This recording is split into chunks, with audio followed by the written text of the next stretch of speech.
Any writer telling a story, whether it's fiction or nonfiction, is bound to include some dialogue, characters talking to one another, because that's what happens in real life.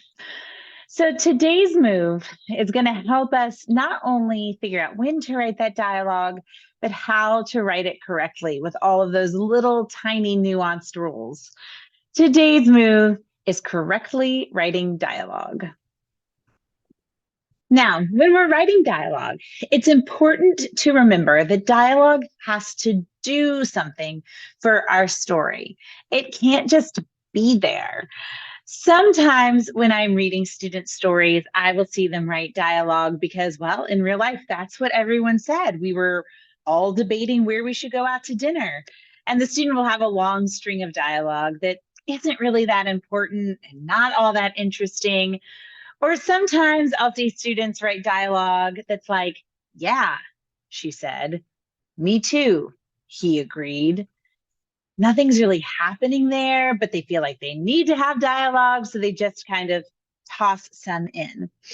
So dialogue in general really can do two things. And every time we add dialogue in our stories, whether they're fictional or non-fictional, we should ask ourselves, are these words, is this dialogue revealing something about the character or the characters, or is this doing something to move the plot forward? Those are the two things that dialogue can do.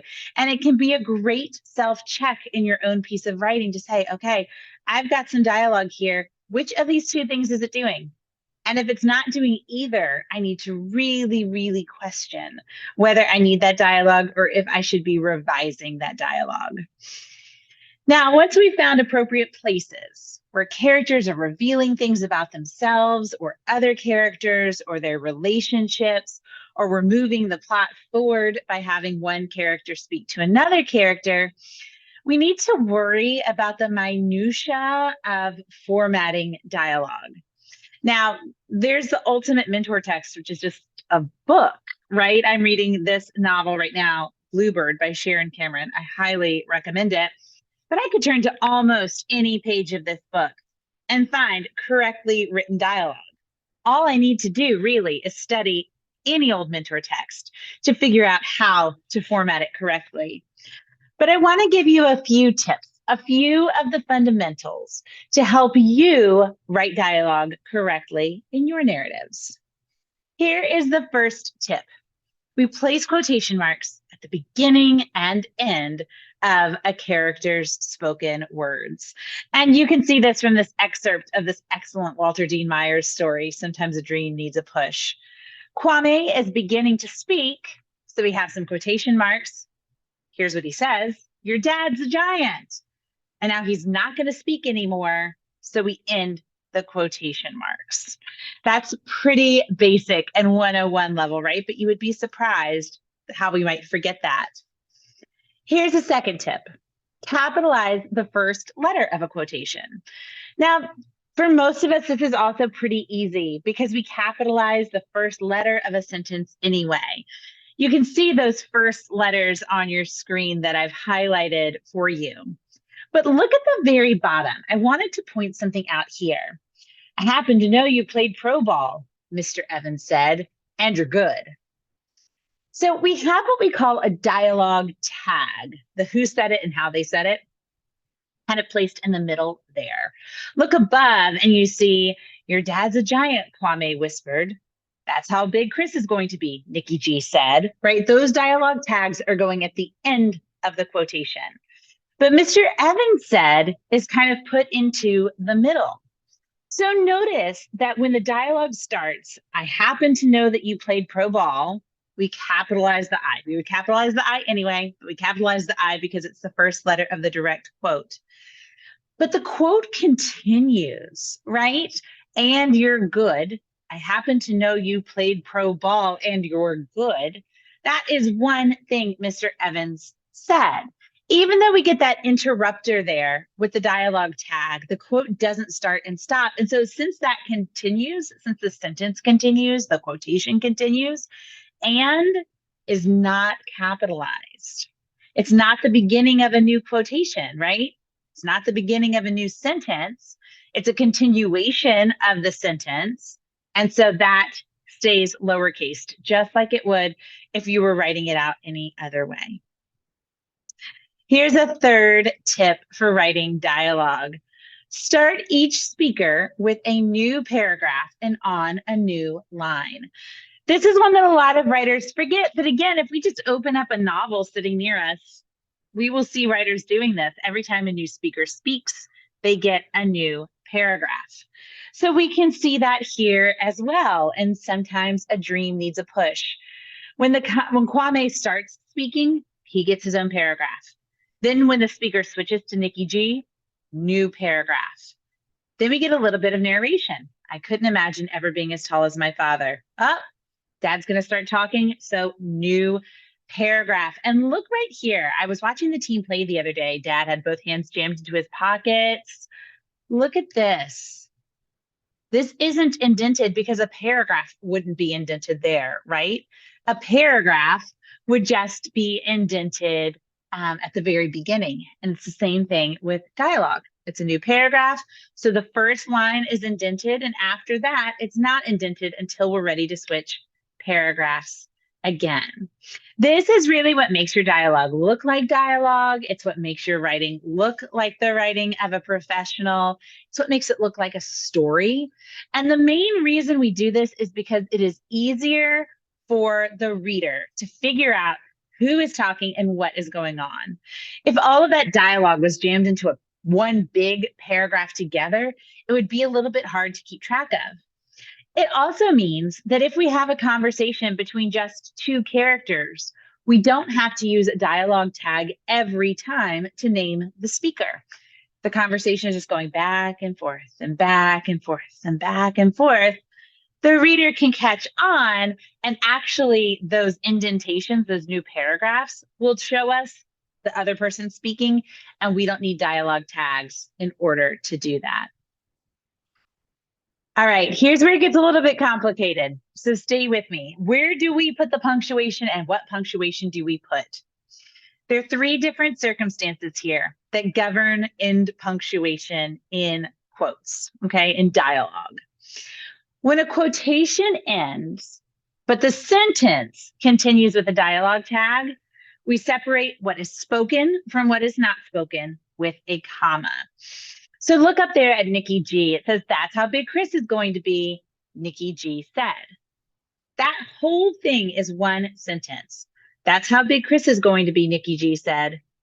So that period goes at the very end. It's the end punctuation. It's ending the sentence. But we need some kind of punctuation to end the direct quote. So we make that a comma. Simply because it would be kind of weird to have period, Nikki G said, period. That would signal to us that we had two sentences there, and we don't. It's one sentence with a quotation inside. This would work in the opposite too. If we were going to start with a dialogue tag, Nikki G said, comma, that's how big Chris is going to be, we would still separate the narrative part, the part that's not spoken out loud, from the quotation part with a comma. But of course, the English language, sometimes that's not true. If the sentence ends when the quotation ends, put the normal, appropriate end punctuation. So you'll see this here in the center with this yellow square. I was watching the teams play the other day. Dad had both hands shoved in his pocket. That quotation, I was watching the teams play the other day, is the whole sentence. That's the complete thought. There's no dialogue tag there. The sentence isn't continuing. So we just go ahead and put a period. End of sentence. But also there's another exception. If the quotation ends with an exclamation mark or a question mark, instead of a period, then we put that mark before the dialogue tag. So you'll see this in green triangles. Look at the very bottom. You have another chair? Dad asked. So that is one sentence. You have another chair? Dad asked. One sentence. So we see the period at the end, right? The end punctuation comes at the end. But Dad, the character, is asking a question. So it wouldn't make sense to put a comma there like we normally do. We go ahead and put the question mark. Same with what you see above with Kwame's dialogue. Your dad's a giant. exclamation point. The sentence continues. Kwame whispered as Dad came in, but it's an exclamation. Walter Dean Myers wants it to be read that way. So we go ahead and put the exclamation point there. It's a little bit complicated, but it's something, again, you can look at the book sitting next to you and figure out, or hopefully this tutorial will also help you with. No matter what, the quotes and punctuation goes inside the quotation marks. Look at just that formatting. Look at where that fits. Whether it's a comma, a period, a question mark, or an exclamation point, we put it inside the quotation marks because that's the part it goes with. Make sense? And one more pro tip. I wish I could remember who I heard say this, but once I was at a conference and I heard an author speak, and he said the best advice that he could give to a young writer is to keep the dialogue tags simple. He said that he sees young writers or immature writers often feel like every dialogue tag needs to be something dramatic, like she exclaimed, he intimated, she suggested, he pouted. And every single dialogue tag really has flair. And he said, all you really need is said. So you can see Walter Dean Myers doesn't follow that. He also has whispered and asked. But I think a good rule of thumb to take away with you is that you don't need fancy dialogue tags. Sometimes they just distract from what we're doing instead of help what we're doing as a writer. And we don't want to be distracting our reader with our dialogue tags. So if you just want to stick with said and asked, that's perfectly fine.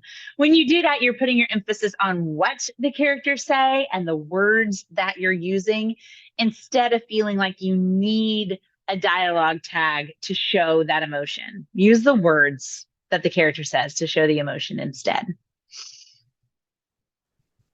So where in your writing do you need to move the plot forward? And some dialogue could help you do that.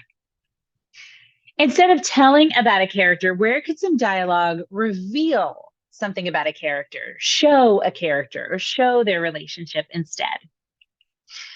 Where do you need to go through and just do a little bit of cleanup, a little bit of capitalization and punctuation and moving punctuation marks inside quotation marks so that your dialogue is conventional, so that it follows the norms of dialogue and isn't a distraction to the story you're trying to tell.